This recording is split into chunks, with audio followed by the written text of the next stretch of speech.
এমন কোনো শক্তি এখনো তৈরি হয়নি বাংলাদেশে যে আওয়ামী লীগ সরকারকে তারা উৎখাত করতে পারে।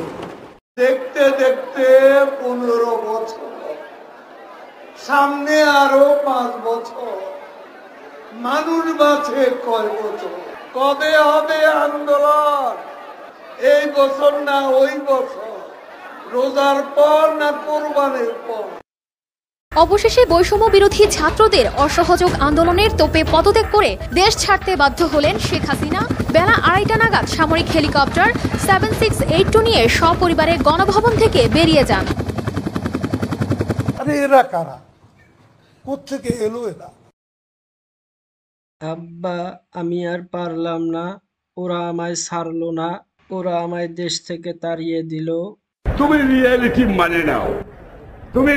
মানে নাও, এদিক চিন্তা ভাবনা না করে নিজের মানুষকে বাঁচাও, কারণ আমি জানি 12টা তোমার বেজে গেছে।